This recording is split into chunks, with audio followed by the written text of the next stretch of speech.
Good morning students. आज हम लोग बेटा यंग डबल स्लिट एक्सपेरिमेंट को स्टडी करने वाले हैं।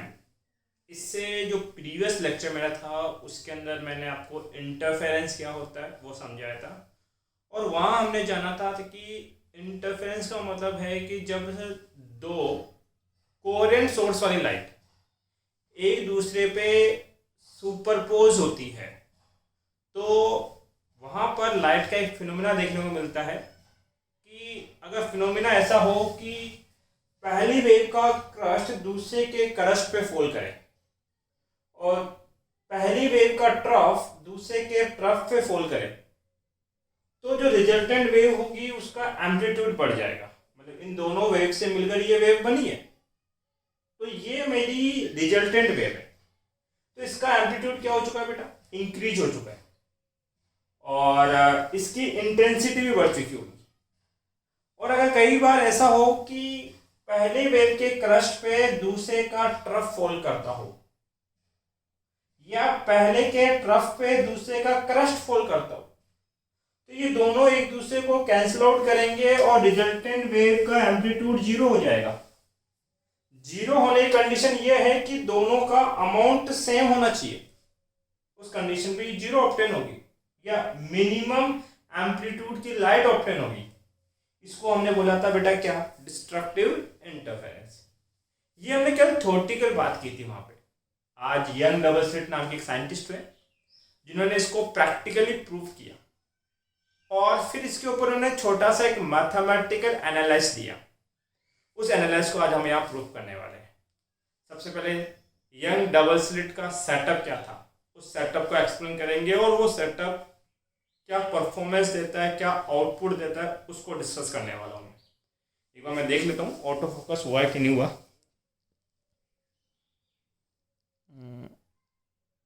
फोकस हो तो गया है। चलो, नाम क्या बेटा? यंग्स साइंटिस्ट का नाम है, डबल स्लिट एक्सपेरिमेंट का नाम है। जो सेटअप इन्होंने यूज किया वहाँ डबल स्लिट यूज की थी इन्होंने। सबसे पहले ये समझते हैं कि डबल स्लिट होता क्या है। एक कार्डबोर्ड लीजिए, एक गत्ता लीजिए, आप मान लो ये गत्ता है और उस गत्ते में दो छोटे छोटे में पिन होल कर दूं या ब्लेड से दो पतले पतले में कट लगा दूं। अब जो मेरे पास वो कार्डबोर्ड बनेगा उसको मैं बोलूँगा डबल स्लिट।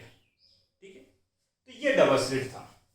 इस डबल स्लिट एक्सपेरिमेंट को परफॉर्म करने के लिए यंग्स ने क्या किया? एक मोनोक्रोमेटिक लाइट सोर्स लिया।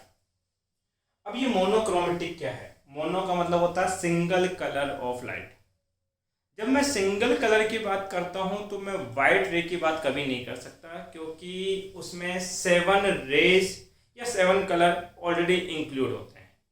इसलिए वाइट को हटा के आपके पास रेड हो, येलो हो, ब्लू हो, वॉयलेट हो, जो भी है वो सब मेरे लिए मोनोक्रोमेटिक लाइट सोर्स हैं।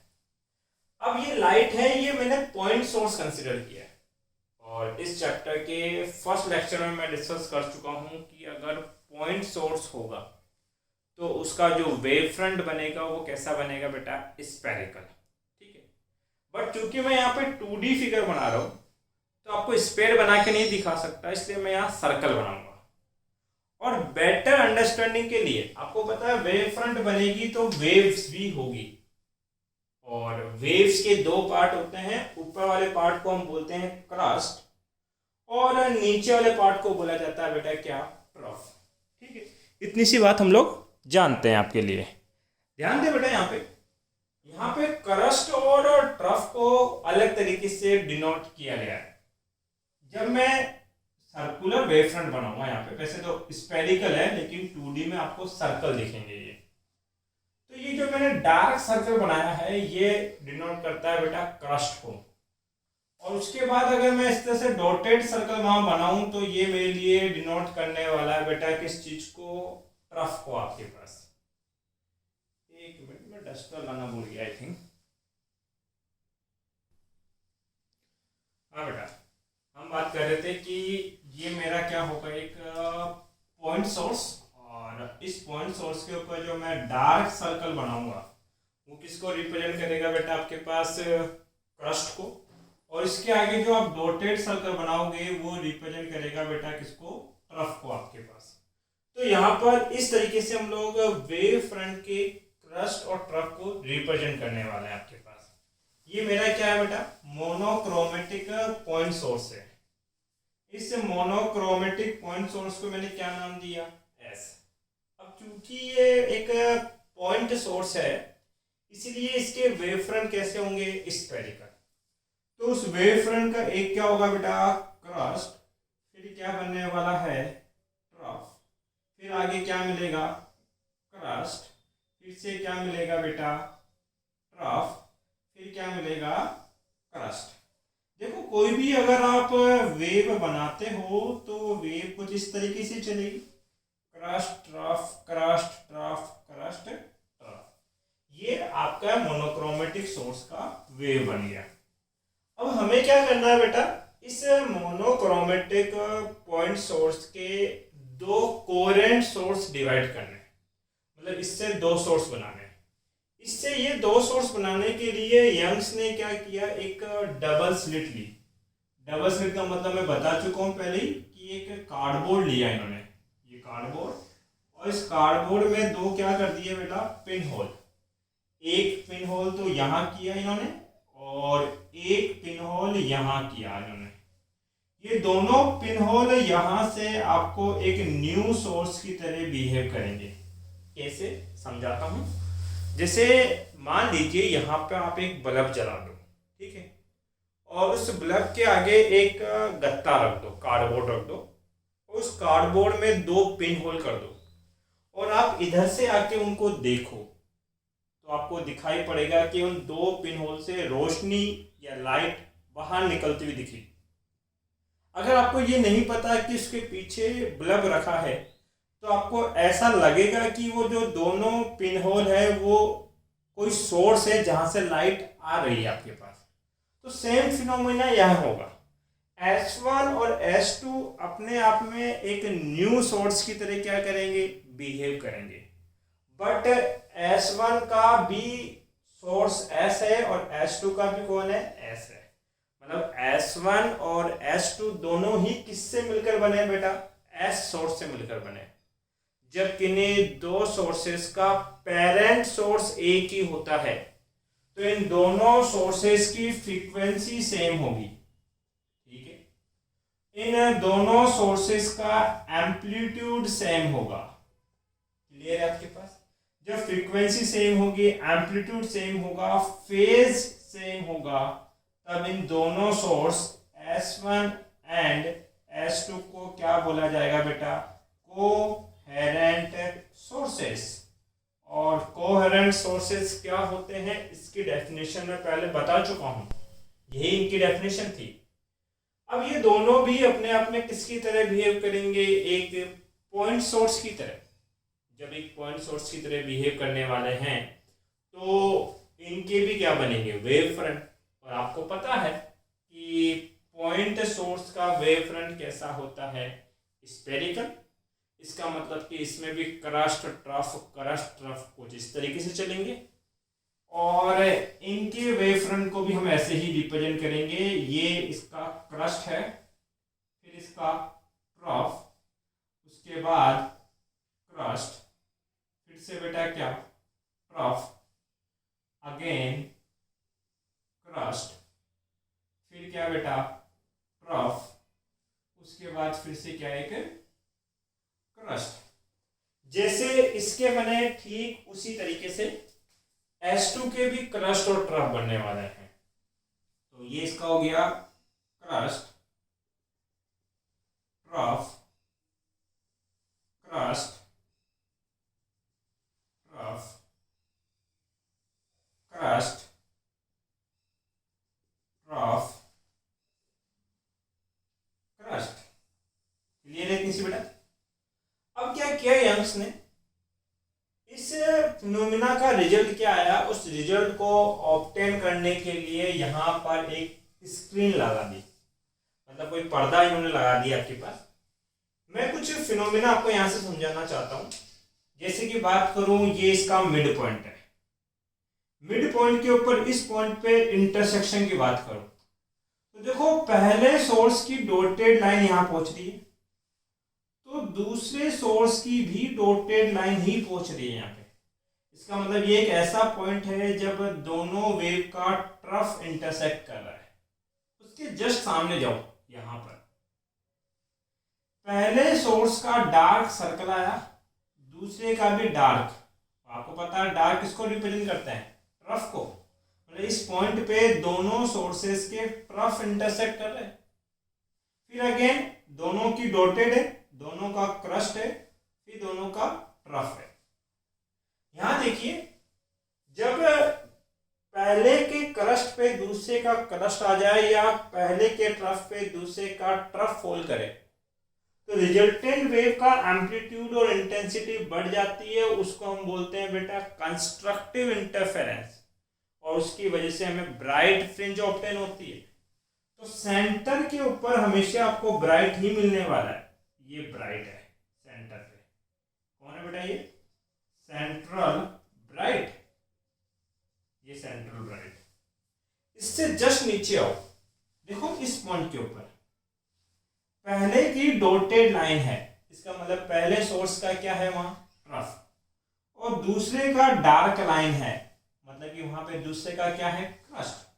पहले का ट्रफ है और दूसरे का क्रस्ट है। पहले का ट्रफ और दूसरे का क्रस्ट। फिर इसके अगले पे हो, यहां देखो पहले का डार्क सर्कल है और दूसरे की डॉटेड लाइन है। इसका मतलब कि पहले का क्रस्ट, दूसरे का ट्रफ। उसके बाद फिर से आगे जाओ, आपके पास ये भी डॉटेड लाइन ही है। पहले का ट्रफ, दूसरे का क्रस्ट, पहले का क्रस्ट, दूसरे का ट्रफ। इसका मतलब ऐसा हो रहा है कि जब पहले का क्रस्ट आ रहा है तो दूसरे का ट्रफ फॉल कर रहा है, और जब दूसरे का ट्रफ है तो पहले का क्रस्ट फॉल कर रहा है। इस फिनोमिना में रिजल्टेंट का एम्पलीट्यूड और इंटेंसिटी मिनिमम ऑब्टेन होती है, क्योंकि एक दूसरे को कैंसिल आउट कर देते हैं। इसको बोलते हैं डिस्ट्रक्टिव इंटरफेरेंस। और जब डिस्ट्रक्टिव इंटरफेरेंस होता है तो वहां पे डार्क फ्रिंज बनती है।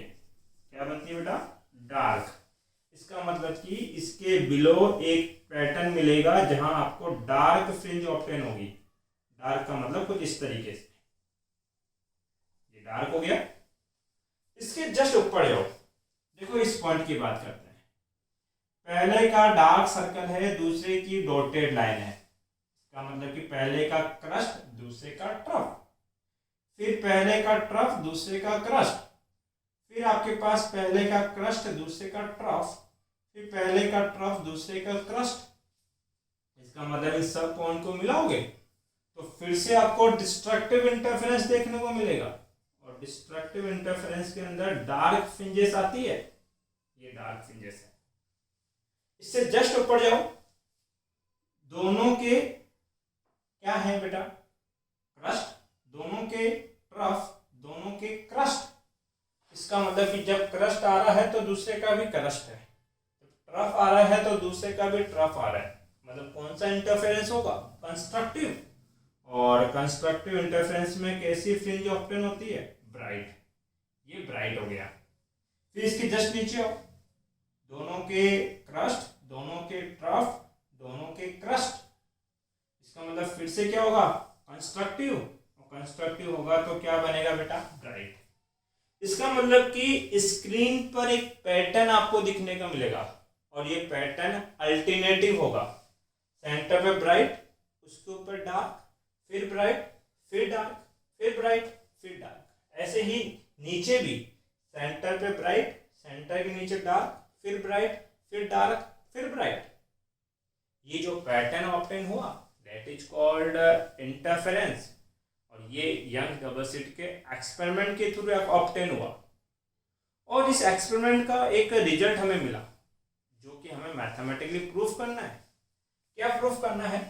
यहाँ पे बेटा दो फ्रिंज विड्थ होती है। क्या होती है? फ्रिंज विड्थ, मतलब कि जो फ्रिंजेस है उनके बीच का गैप। जैसे कि ये एक ब्राइट है और ये दूसरा ब्राइट है, इन दो ब्राइट के बीच का गैप कंटिन्यूस ब्राइट होनी चाहिए। मतलब ये अगर पहला मान रहे हो तो उसके जस्ट अगला ब्राइट लेना आपको। दो कंटिन्यूस ब्राइट के बीच के गैप को बोला गया बेटा ब्राइट फ्रिंज विड्थ, और ब्राइट फ्रिंज विड्थ को लिखा गया बीटा ब्राइट से। ये क्या बना बेटा? Bright fringe width. तो ब्राइट फ्रिंज विड्थ की डेफिनेशन क्या है?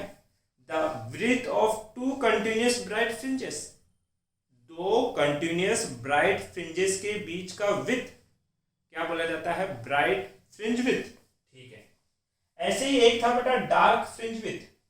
जैसे ये एक डार्क है, इसके जस्ट अगला डार्क ये है, तो टू कंटिन्यूस डार्क्स, ये एक डार्क ये दूसरा डार्क, इनके बीच का जो गैप था कॉल्ड डार्क फ्रिंज विड्थ, और इसको लिखा गया बेटा बीटा डार्क से।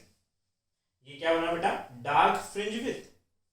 और ये जो यंग्स था ना, इसने ये ऑब्टेन किया कि जो ब्राइट और जो डार्क फ्रिंज विड्थ होती है, ये विड्थ, ये गैप दोनों का सेम रहता है, इक्वल।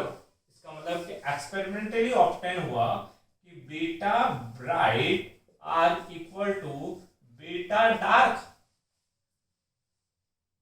तो ये बात उन्होंने एक्सपेरिमेंटल ऑब्टेन करी।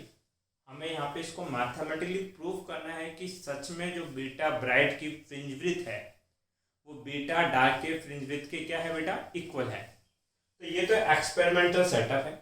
सेटअप में कुछ थ्योरी लिखनी पड़ती। थ्योरी में पहला पॉइंट क्या लिखना है? By the division of wave front we get two coherent source S1 and S2। हमने वेव फ्रंट को दो पार्ट में डिवाइड किया और दो कोहेरेंट सोर्स S1 और S2 ऑब्टेन किए। फिर क्वेश्चन ये बनता है कि सर सेंटर पे हमेशा ब्राइट ही आएगा क्या?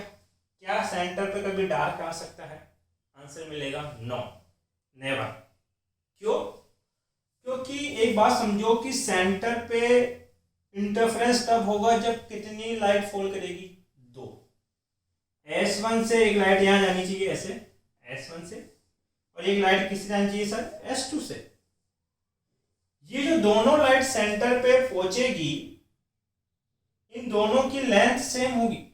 लेंथ सेम होगी तो इन दोनों लाइट के बीच का पाथ डिफरेंस वो जीरो होगा। साथ ही साथ दोनों कोहेरेंट सोर्स हैं तो दोनों का फेज डिफरेंस भी क्या होगा? जीरो। जब किसी इंटरफेरेंस में पाथ डिफरेंस डेल जीरो हो और फेज डिफरेंस फाई भी जीरो हो, तो वहां 100% श्योर है कि कौन सा इंटरफेरेंस देखने को मिलेगा? Constructive interference. और जब भी कंस्ट्रक्टिव इंटरफेरेंस होता है तो वहां ब्राइट ही ऑब्टेन होता है। डेट मीन्स सेंटर पे हमेशा क्या होगा? Bright. The central point of interference pattern will be always bright because the wave from S1 and S2 reach at point O. Center को point O बोला गया भैया, ठीक है? Are in same phase, दोनों same phase में होते हैं। That is phase difference 0, path difference 0. So there will be constructive interference. Clear है? हाँ। अब इसके ऊपर किसी पॉइंट पे डार्क होगा, किसी पे ब्राइट होगा, और डार्क और ब्राइट होने की भी कंडीशन होगी। क्या?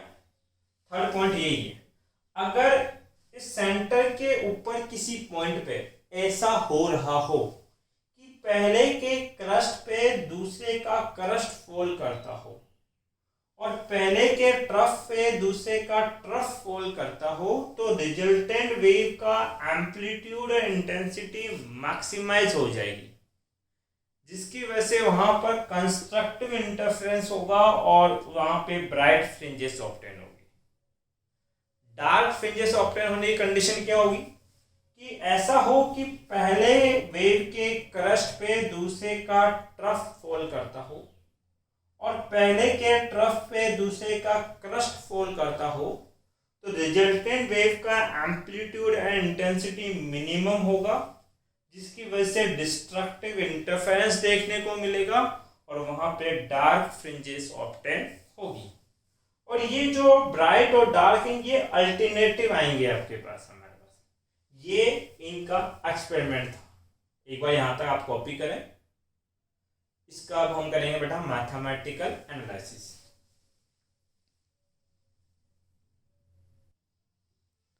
देखिए बेटा, अब हम क्या कर रहे हैं, यंग डबल स्लिट एक्सपेरिमेंट का मैथमेटिकल एनालाइज कर रहे हैं। इस मैथमेटिकल एनालाइज में हम क्या स्टडी करने वाले हैं, हम ये प्रूफ करेंगे कि जो बीटा ब्राइट है, that mean bright fringe width जो है वो इक्वल होता है बीटा डार्क के। डार्क फ्रिंज विड्थ के क्या होता है बेटा, इक्वल आपके पास। ठीक है, ये कैसे प्रूफ करेंगे, ध्यान दीजिए। इसको प्रूफ करने से पहले जस्ट प्रीवियस लेक्चर का एक छोटा सा डेटा आपको याद होना चाहिए।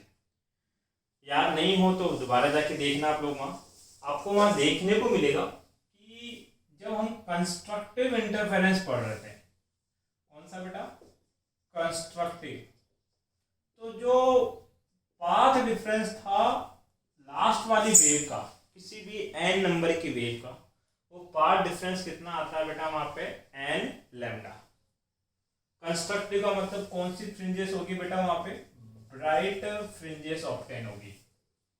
जब हमने बात की थी बेटा किसकी, डिस्ट्रक्टिव की, तो जब डिस्ट्रक्टिव इंटरफेरेंस था तो वहां पे आपको डार्क फ्रिंजेस ऑब्टेन होती है, और उसके लिए पाथ डिफरेंस का फॉर्मूला प्रूफ किया था 2n+1 लैम्डा बाई 2 आपके पास।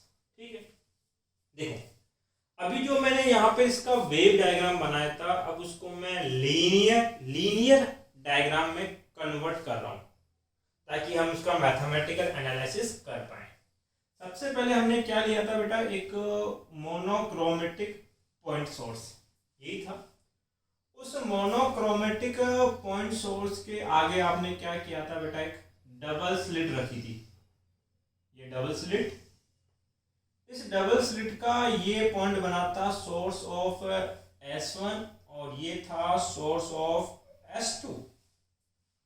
इन दोनों सोर्सेस के बीच का जो डिस्टेंस है वो हम कंसीडर कर रहे हैं बेटा स्मॉल d।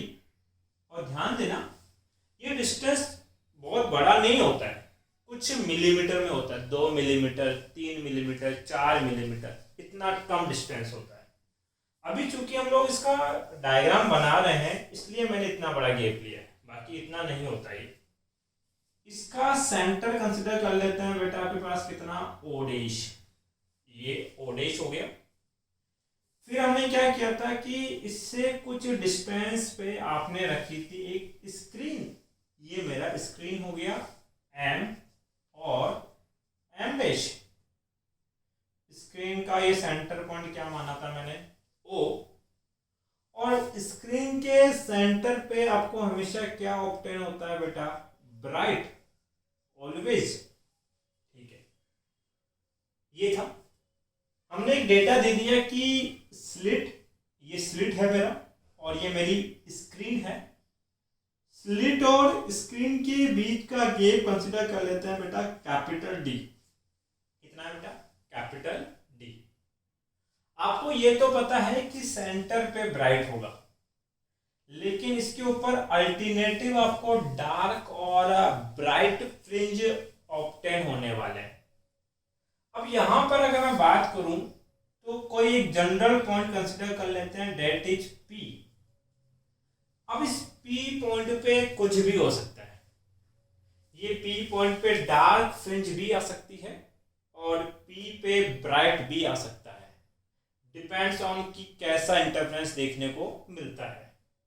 तो आगे जब मैं एनालाइज करूंगा तो P को मैं एक बार तो ब्राइट फ्रिंज कंसीडर करूंगा और नेक्स्ट टाइम P को मैं क्या कंसीडर करूंगा, डार्क।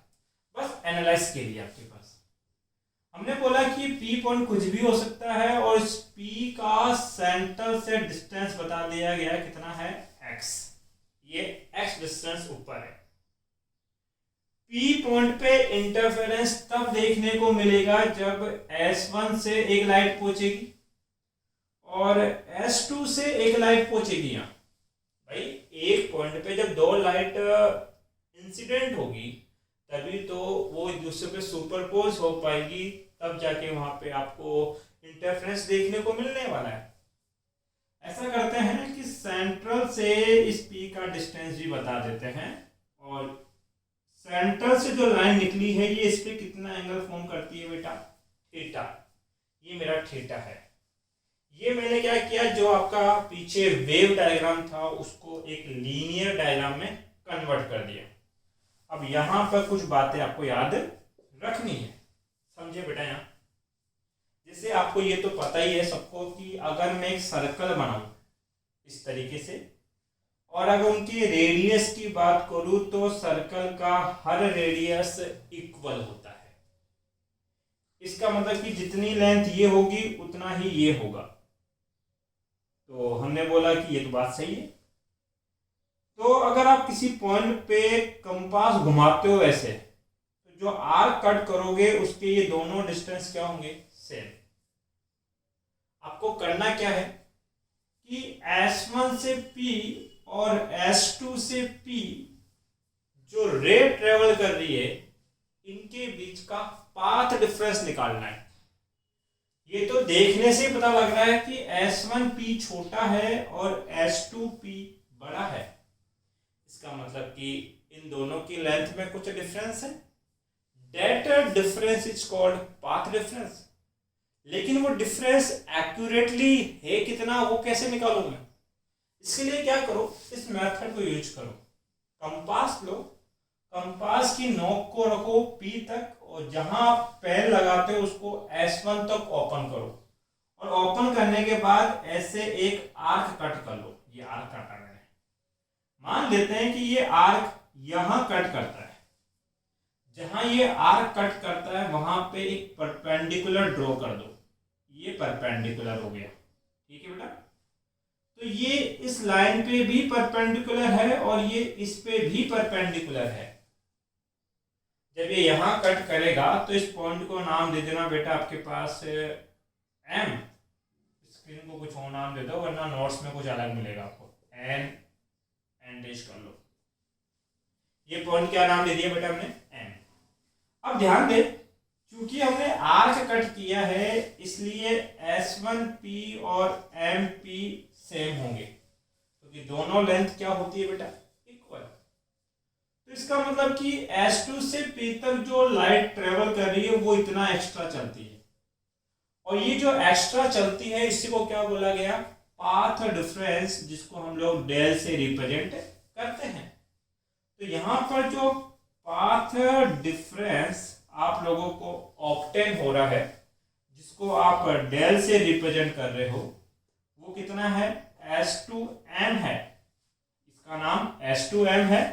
और ये कैसे निकालेंगे, S2P में से सब्ट्रैक्ट करना पड़ेगा किसको, MP को।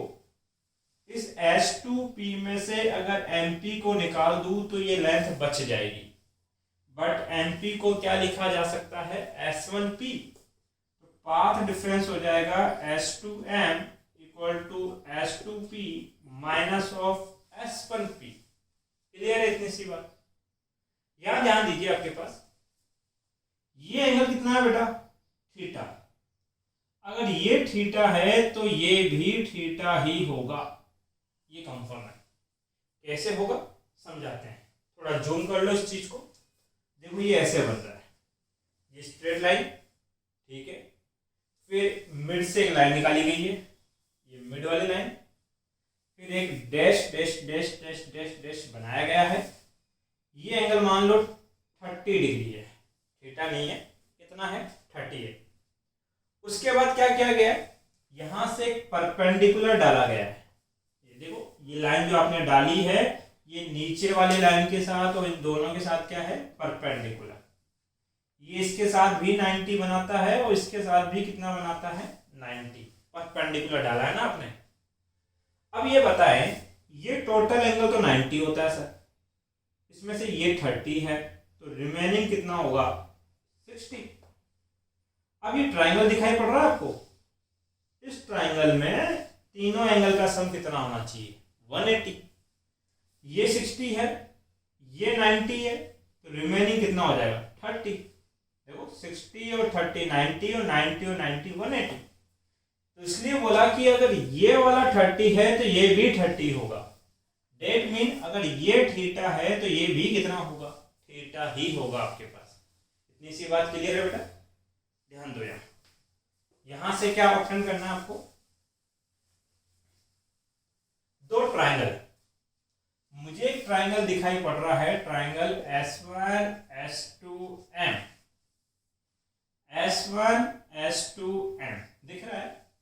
मैं इसको यहां बना देता हूं, ये कुछ इस तरीके से है, ये है S1, ये है S2, ये है M।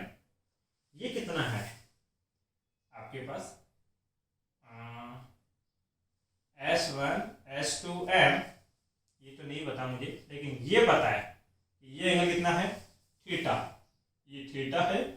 S1 और S2 के बीच का डिस्टेंस D है, ये डिस्टेंस D है, और S2 और M के बीच का डिस्टेंस डेल है, और ये एंगल 90 है, ये मुझे पता है। M पे कितना बन रहा है, 90। आपको पता है कि जिसपे थीटा और 90 दोनों बनते हैं उस लेंथ को बोला जाता है बेस। थीटा के सामने वाला परपेंडिकुलर और 90 के सामने वाला हाइपोटेनियस। इस ट्राइंगल में मुझे पता है परपेंडिकुलर डेल है और हाइपोटेनियस स्मॉल डी है। जब मुझे हाइपोटेनियस और परपेंडिकुलर पता होते हैं तो मैं एंगल क्या कंसीडर कर सकता हूं, साइन थीटा। अब ध्यान दे बेटा, इस ट्राइंगल में हमें कैलकुलेट करना है साइन थीटा। साइन थीटा होता है परपेंडिकुलर अपॉन हाइपोटेनियस। मैथ की एक अच्छी बात है कि अगर साइन थीटा बहुत ज्यादा स्मॉल हो तो इसको अप्रोक्सीमेट थीटा लिख सकते हैं। साइन थीटा को क्या मान लिया बेटा, थीटा। परपेंडिकुलर कितना है, डेल, और हाइपोटेनियस कितनी है, small D. That mean theta equal to आ गया डेल बाई डी। इसको बना लेंगे इक्वेशन नंबर फर्स्ट एनालाइज करने के लिए।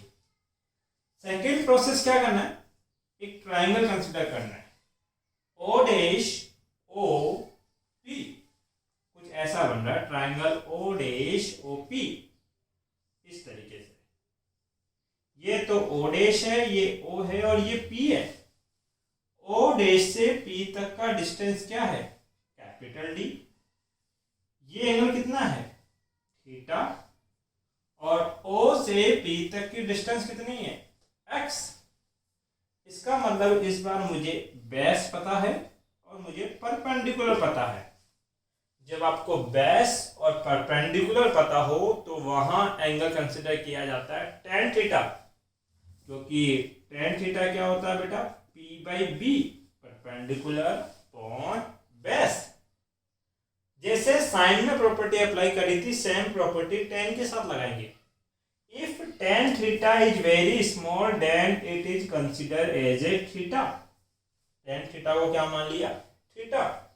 तो बताएं P परपेंडिकुलर कितना है, x, बेस कितना है, d।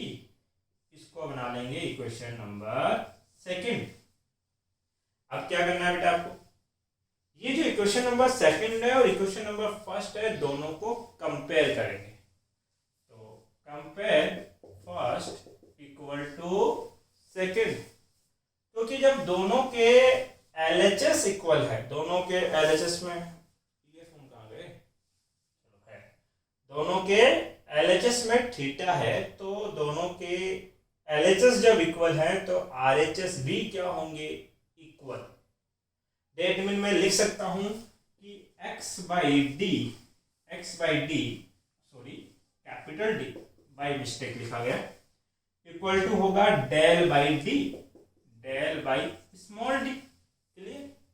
यहां से मैं x इक्वल टू लिख सकता हूं del capital D upon small D. ठीक है, अब देखिए बेटा क्या प्रोसेस करना है आपको। मैं चाहता हूं कि एक बार यहां तक का आप स्क्रीनशॉट लें, क्योंकि आगे का दोनों प्रोसेस में एक साथ करवाना चाहता हूं। Take it screenshot. देखिए बेटा, हमने एक इक्वेशन बनाई थी कि x equal to del D upon small D हमें ऑब्टेन हुआ है। यही इक्वेशन हमें काम में लेनी है। अब हमें प्रूफ क्या करना है कि बीटा ब्राइट किसके बराबर होता है बेटा, बीटा डार्क के। तो सबसे पहले क्या करो, ये जो पॉइंट P है उसको कंसिडर कर लो एक bright fringe with. Let's point P point P is, ये पहला प्रोसेस कर रहे हैं बेटा हम लोग, फर्स्ट प्रोसेस ये करना है आपको। Let's point P is a bright fringe, अगर पॉइंट पी को क्या कंसीडर करते हो आप, एक ब्राइट फ्रिंज कंसीडर करते हो, तो ये कंफर्म हो गया कि पॉइंट पी पे कौन सा इंटरफेरेंस होगा, constructive. Then there will be a constructive interference.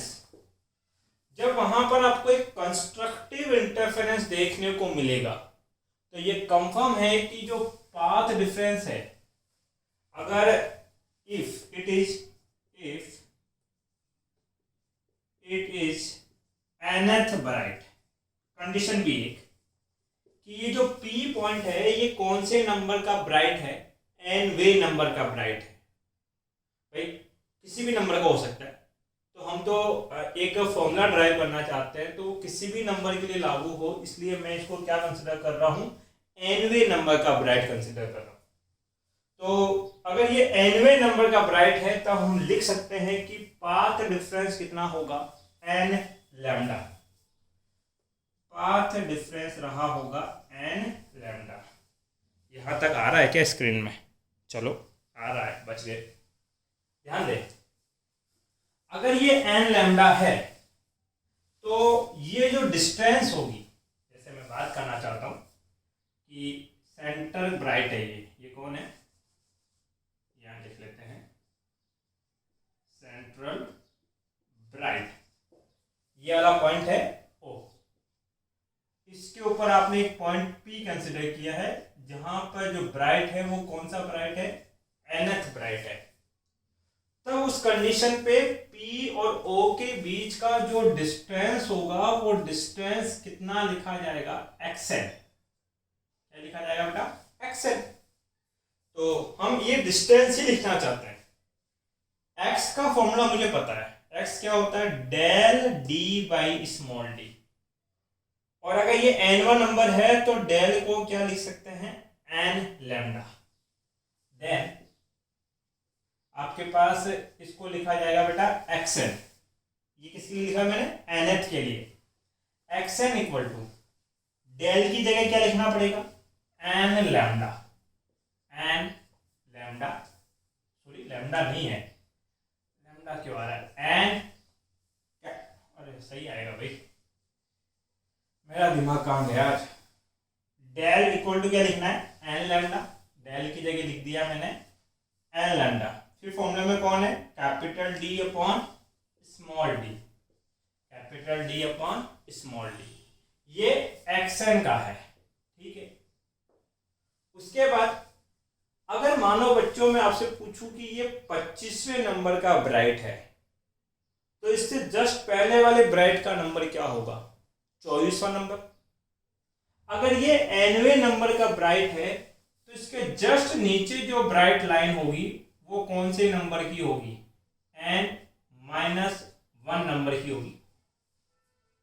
और इस n-1 नंबर की जो लेंथ होगी, ये लेंथ कितनी होगी, जैसे अगर nवे नंबर के लिए इसको xn लिखा, तो n-1 नंबर के लिए लिखोगे n-1, या फिर साइड में लिख देता हूं थोड़ा सा, तो ये लिखेंगे xn-1 आपके पास। तो एक डिस्टेंस हमें ये बनानी है, xn के लिए फॉर्मूला ये है, तो फॉर n-1 ब्राइट क्या करो, x as it is, n की जगह क्या लिख देंगे अब, n-1 इक्वल टू, इस n की जगह भी n-1 lambda d upon small d। Clear है तीसरी बात, ऐसा करो, इसको अंदर मल्टीप्लाई करो, तो xn-1 इक्वल टू क्या हो जाएगा बेटा आपके पास, n lambda d minus lambda d, ये स्मॉल d एक बार इसके नीचे और स्मॉल d एक बार इसके नीचे। हमें निकालना क्या है, बीटा ब्राइट। और बीटा ब्राइट क्या होता है, ये एक ब्राइट होता है, फिर इसके ऊपर एक डार्क होता है, फिर एक ब्राइट आता है, फिर एक डार्क आता है, फिर एक ब्राइट आता है। तो दो कंटिन्यूस ब्राइट के बीच की ब्रेथ कॉल्ड बीटा ब्राइट। तो यहां देखो बेटा, ये एक ब्राइट है, उससे जस्ट पहले वाला ब्राइट ये है, तो इन दोनों ब्राइट का ये जो गैप होगा, ये वाला गैप, इस गैप को क्या बोला जाएगा बेटा? Beta bright. और मुझे यही निकालना है। मुझे एक छोटा सा आप रिजल्ट दो कि ये बीटा ब्राइट में ये लेंथ में कैसे कैलकुलेट कर सकता हूं। अब तो आसानी होगी सर, ये लेंथ आप बता रहे हो xn और ये लेंथ बता रहे हो xn-1।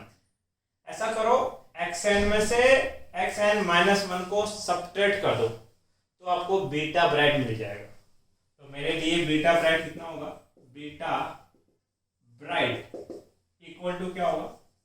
xn minus of xn-1। क्या xn की इक्वेशन पता है? यस, लिख दो कितनी है?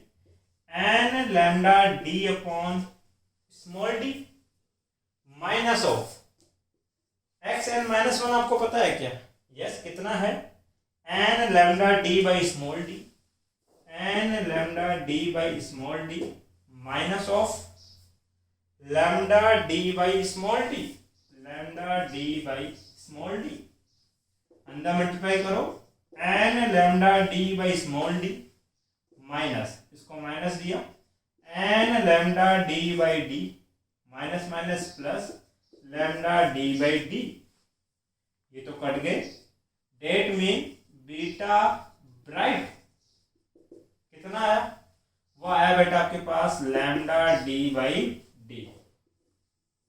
जिस तरीके से हमने बीटा ब्राइट निकाला है, सेम प्रोसेस होगा, क्या निकालेंगे? Beta dark. और आपको देखने को मिलेगा कि जितना बीटा ब्राइट आता है उतना ही अमाउंट या उतना ही फॉर्मूला किसका आएगा? बीटा डार्क का भी आएगा। एक बार इसका स्क्रीनशॉट लो, यहां तक का पूरा आप लोग।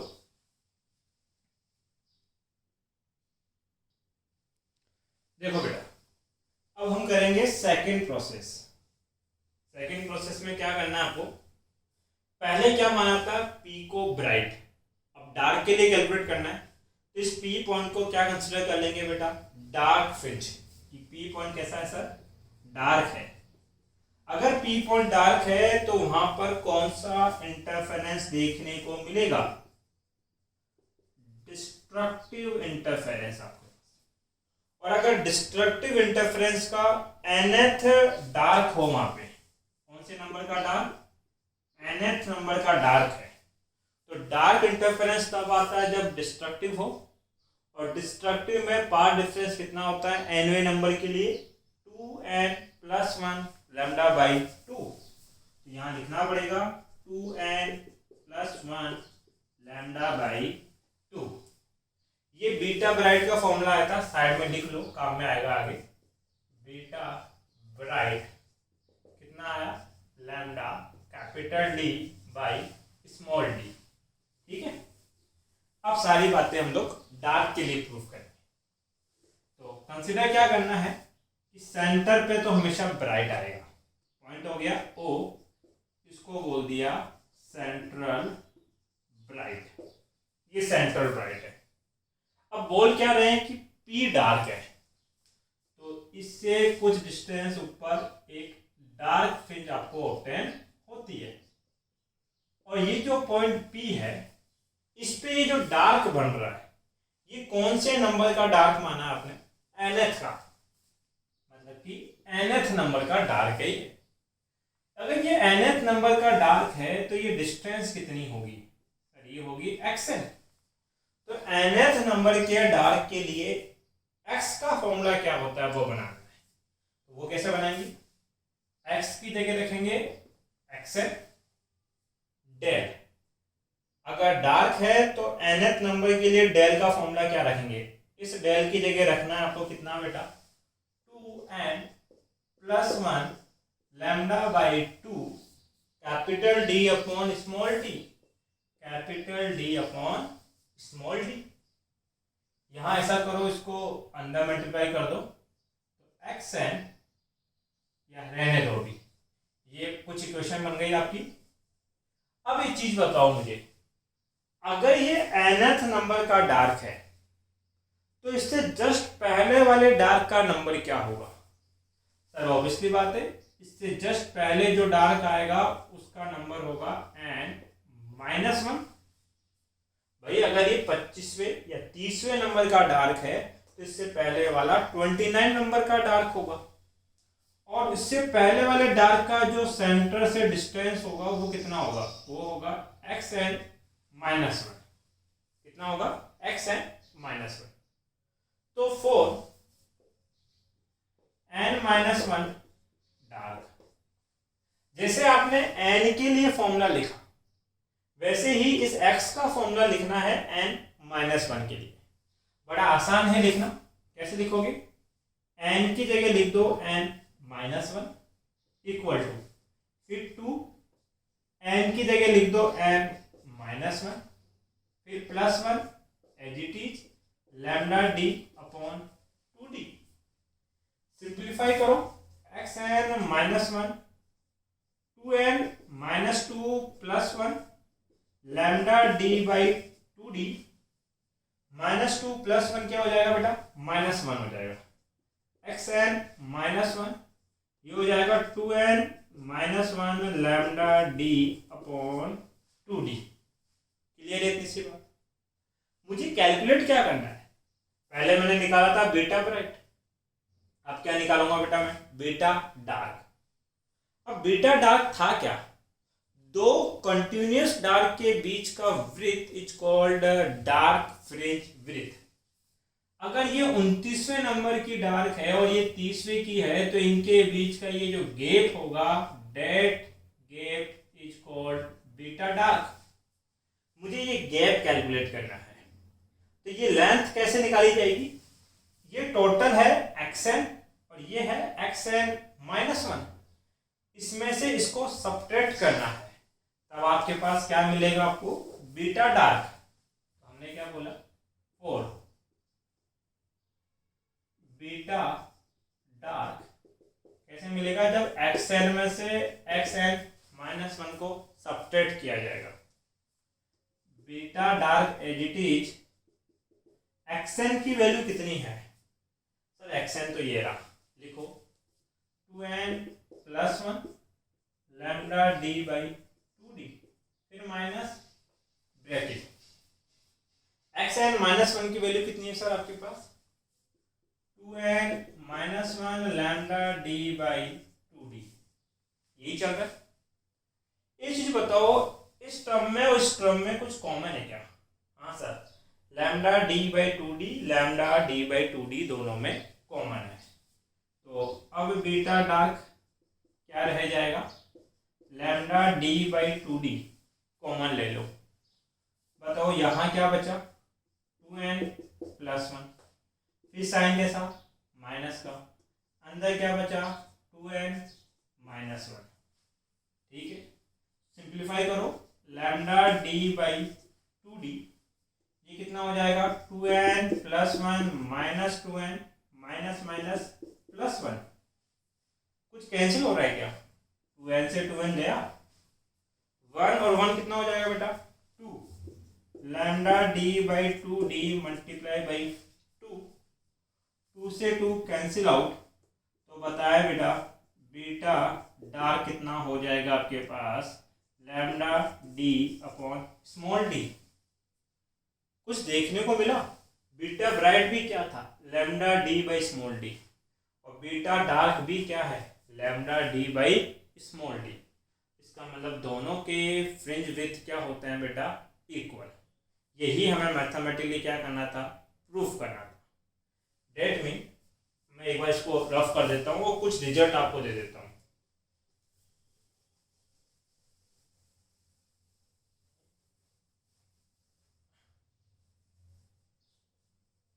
ध्यान दे बेटा, इसका मतलब देखने को ये मिला कि बीटा ब्राइट इक्वल होता है बीटा डार्क के, और इनकी वैल्यू कितनी आती है? Lambda D by small D. That mean fringe width.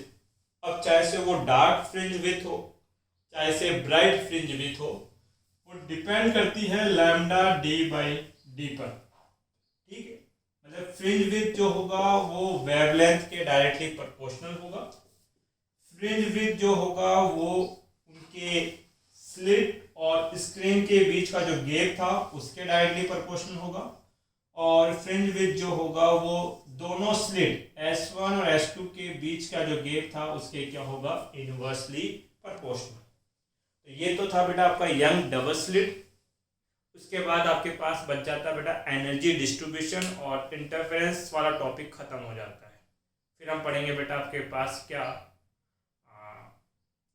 Differentiation आपके पास पढ़ाया जाएगा आपके पास। तो वीडियो पसंद आए वीडियो को लाइक करें और फ्रेंड सर्किल में शेयर करें बेटा। Thank you.